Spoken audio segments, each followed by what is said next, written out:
let's start with that question. It is the question we're asking about all of these different manifestos or contracts, as this one's called is do the sums add up, and in this case the answer is sort of on the surface. We do have some numbers from reform, but as you'll see in a second, there's a few question marks over them. Okay, but to take that big question, do they add up? Yeah, like this is the total amount that they think that they would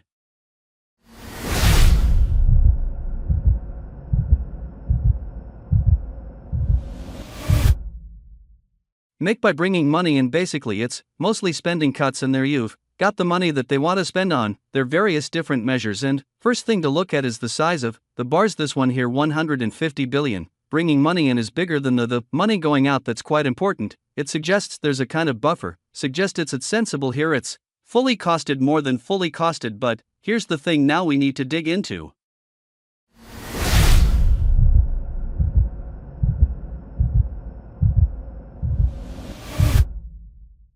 What's actually comprised in those bars, and if we do that, so kind of taking them apart, it gets a bit more complicated. So here's all the stuff they want to spend money on. That's the giveaway side of things. There's the money that they're kind of going to bring in, and for instance, there's some pretty striking things here. These are big figures we're talking about here. 7 billion p. This particular one, raising income tax personal allowance to £20,000.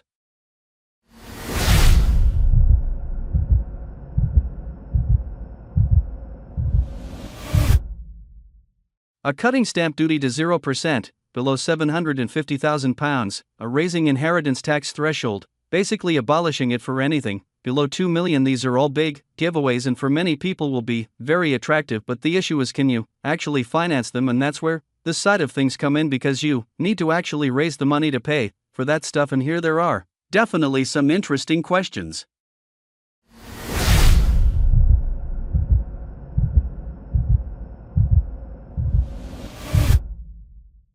I'm just going to look at a couple of them, because you could kind of keep going down here and raising questions about all of them, but just to take a couple of them, the biggest kind of line items here is we're going to raise £50 billion, they say, by slashing wasteful spending. Okay, so let's just kind of look into that £50 billion big block of the money coming in. The idea here is you've got about £1 billion, that's £1 trillion of government current spending.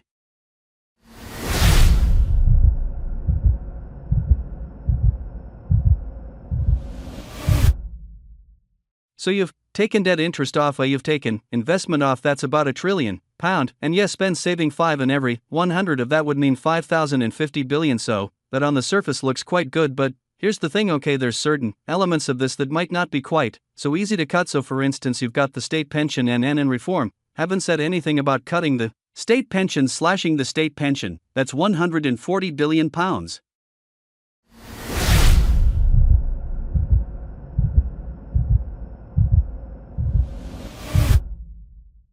Of this, you've got welfare. Now reform do have plans to cut welfare, but they put it in a different bit of their manifesto, so they've actually made the money from it in another bit, so one assumes it isn't part of the 50 billion PS, because they've already claimed that money from elsewhere, so takes the total down of the amount that you could cut down to £680 billion, and we're being quite conservative here. We're just doing it by the line items that they're putting in here.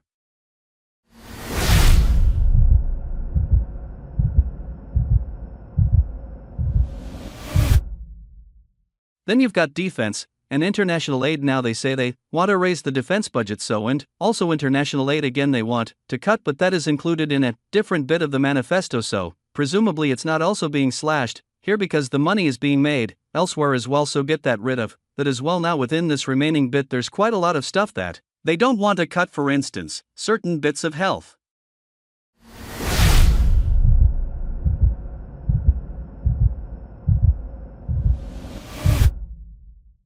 Health are, but let's assume that they are able to get 5 in every 100 out of this remaining rump of government spending. Well, then you're talking about that going down to about £3 billion. So you see the issue here. What was 50 billion PS is suddenly 30 billion on quite a conservative basis, and if we stick that back into the kind of the total sum total, that's 30 billion. We could ask questions about whether you can really raise that much from the Bank of England. Now a lot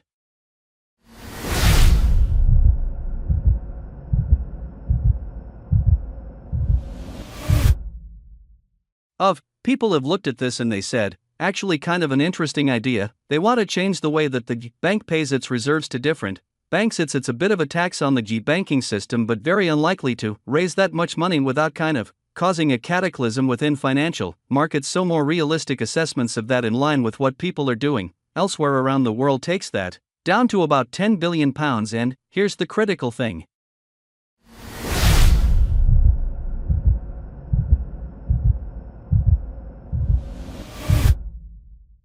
Look, those two bars are a lot shorter than they were before. Put them back to this, and suddenly what was 50 billion goes down to 105 billion pound, and then you don't have that surplus. In fact, it's the opposite. You've got a 36 billion pound black hole. Now these are back of envelope sums, but they give you a sense of some of the holes that we're seeing just kind of at a glance in the first few hours of looking at their numbers.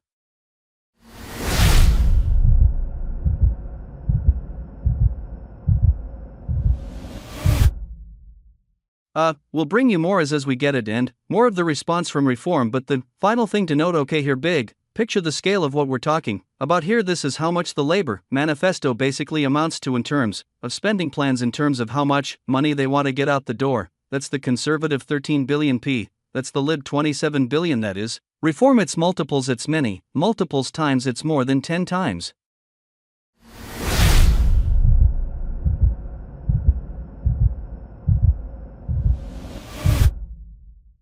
What the Conservatives are planning to do. So you're talking about enormous amounts. In fact, the only manifesto that comes anywhere close, in fact beats it, is the Green Party manifesto. So the big difference between the main parties and what they intend to do, and these other parties are on the sidelines, but certainly a very interesting document, and as I say, we'll have more analysis on it in the coming hours.